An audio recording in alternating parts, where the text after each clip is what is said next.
আসসালামু আলাইকুম, welcome back to my channel my kitchen. আরেকবার স্বাগতম। চলে আসলাম আরও একটি রেসিপি নিয়ে আপনাদের মাঝে। আশা করছি আজকের রেসিপিটা আপনাদের কাছে অনেক বেশি ভালো লাগবে। আজকে আপনাদের সাথে শেয়ার করব পালং শাক রান্নার রেসিপি। এই শীতের মৌসুমে পালং শাকটা যদি আপনারা রান্না না করেন তাহলে কিন্তু অনেক বড় মিস করবেন। তবে ছোট বড় সবাই কিন্তু এই পালং শাকটা একদম অনেক বেশি পছন্দ করবে। আমি আজকে কিভাবে রান্না করব সেটা আপনাদের সাথে শেয়ার করব। পালং শাক একবার এভাবে রান্না করে খেয়ে দেখুন, সবাই কিন্তু পালং শাকটা রেসিপি জানতে চাইবে আপনি কিভাবে রান্না করেছেন। এই তো এখানে আমি নিয়েছি এক আটি পালং শাক। পালং শাকগুলো খুব ভালো মতো বেশি করে পানি দিয়ে আমি ওয়াশ করে নিয়েছি। তবে পালং শাকের গায়ে কিন্তু অনেক সময় মাটি বালি অনেকটাই লেগে থাকে, তবে চেষ্টা করব একটু ভালো মতো পরিষ্কার করে ধুয়ে নেওয়ার জন্য।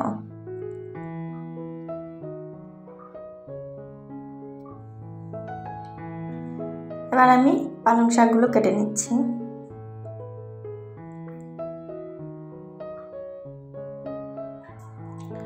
আমি পালং শাকগুলো একটু বড় সাইজ করে কেটে নিব, আপনারা চাইলে ছোট করেও কেটে নিতে পারেন। যারা এই পর্যন্ত দেখছেন একটি লাইক দিতে ভুলে গিয়েছেন, প্লিজ একটি লাইক দিয়ে আমার ভিডিওটি কন্টিনিউ করার অনুরোধ করছি।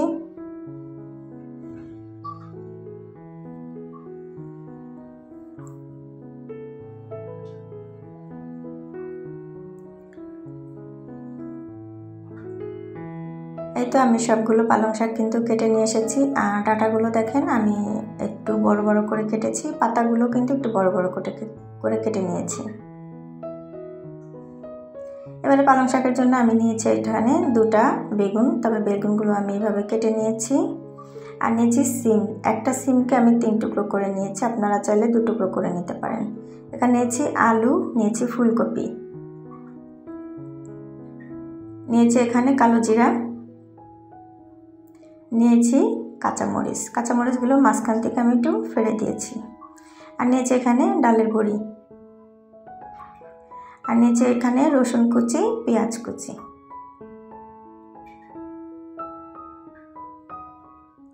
এবারে রান্নায় চলে আসলাম।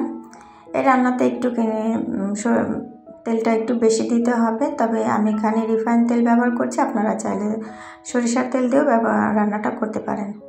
এবার আমি বড়িগুলোকে একটু ভেজে নিব।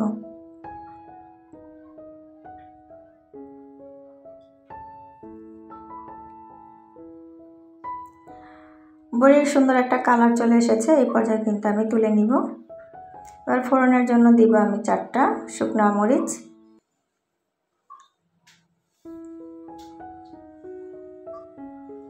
মরিচগুলো খুব সুন্দর একটা কালার চলে আসলে আমি এখানে কালো জিরা দিয়ে দিব।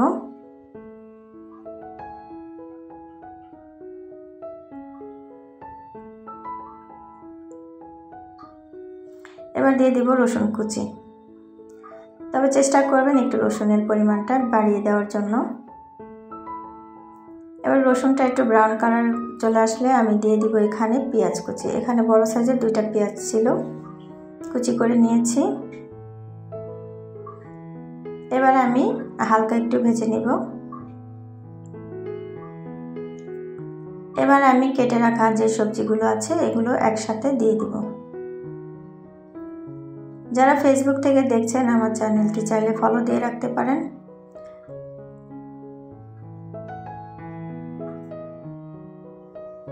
যারা ইউটিউব থেকে আমার ভিডিও দেখছেন প্রতিদিন, আমার চ্যানেলটা এখনও সাবস্ক্রাইব করেন না, প্লিজ আমার চ্যানেলটি সাবস্ক্রাইব করে দিবেন।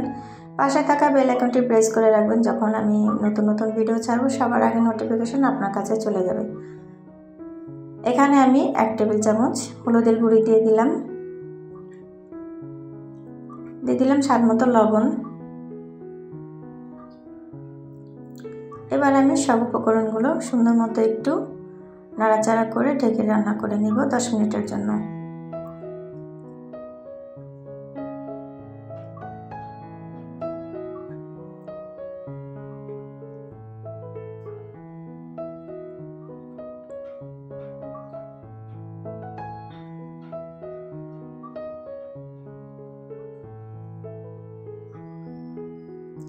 দশ মিনিট পর ফিরে আসলাম।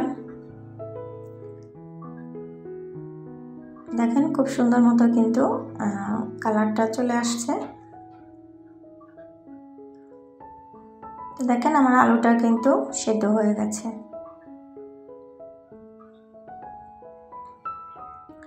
এখন শীতের দিন খুব টাটকা টাটকা কিন্তু পালং শাক পাওয়া যাচ্ছে। আপনারা কিন্তু চাইলে এভাবে পালং শাকটা রান্না করে খেতে পারেন। এবার আমি পালং শাকগুলো উপর দিয়ে দিব। তবে এই পালং শাকের রেসিপিটা কিন্তু এত মজার হয় কি বলবো, আপনারা না বানালে বিশ্বাসই করবেন না।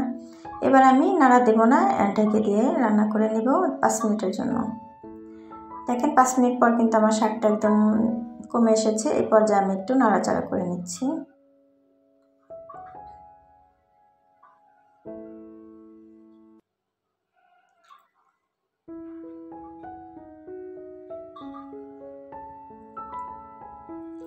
এই শীতে গরম ভাতের সাথে দুপুরবেলায় গরম গরম এই পালং শাকের রেসিপিটা যদি থাকে তাহলে কিন্তু আর কিছুই লাগবে না। সবাই কিন্তু একবারে চেটেপুটে খেয়ে নেবে আপনার এই রেসিপিটা। ছোট থেকে বড়ও কিন্তু সবাই পছন্দ করবে এই পালং শাকের রেসিপি। অবশ্যই বাসায় একবার হলো ট্রাই করে দেখবেন, আর যদি ট্রাই করেন অবশ্যই কমেন্ট করে জানাবেন আমাকে কেমন হলো। এবার আমি ভেজে রাখা বড়িগুলো আমি একটু হাত দিয়ে ভেঙে দিয়েছি, আপনারা চাইলে আনাম দিতে পারেন। এবার দিয়ে দিচ্ছি গোটা মরিচগুলো, দিয়ে দিব স্বাদ মতো একটু চিনি। অবশ্যই চিনিটা দেওয়ার চেষ্টা করবেন, এতে করে টেস্টের ব্যালেন্স ঠিক থাকবে। এবারে সব উপকরণগুলো আমি একটু সুন্দর মতো মিশিয়ে নিচ্ছি।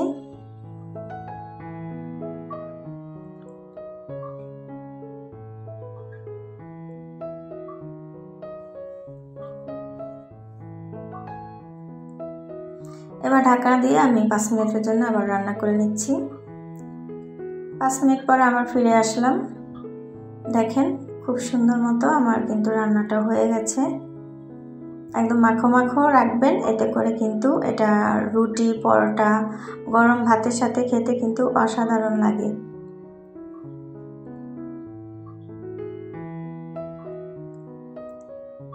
এবার আপনাকে আমি সার্ভ করে দেখাচ্ছি এটা কতটা লোভনীয় ও সুন্দর হয়েছে। দুপুরে কিন্তু ধোয়া ওঠা ভাতের সাথে এই রেসিপিটা থাকলে আর কিছুই লাগবে না। যদি আপনাদের কাছে আজকের এই রেসিপিটা ভালো লাগে অবশ্যই লাইক কমেন্ট শেয়ার করে দিবেন। প্রয়োজনে সাবস্ক্রাইব করে আমার পাশেই থাকবেন। পাশে থাকা বেল আইকনটি প্রেস করে রাখবেন, যখন আমি নতুন নতুন ভিডিও ছাড়ব সবার আগে আপনার কাছে নোটিফিকেশন চলে যায়। সময় সুযোগ করে আপনার পছন্দের রেসিপিটি আপনি দেখে নিতে পারেন। আজকে এই পর্যন্ত, ভালো থাকবেন, সুস্থ থাকবেন। সবাইকে আল্লাহ হাফেজ, আসসালামু আলাইকুম।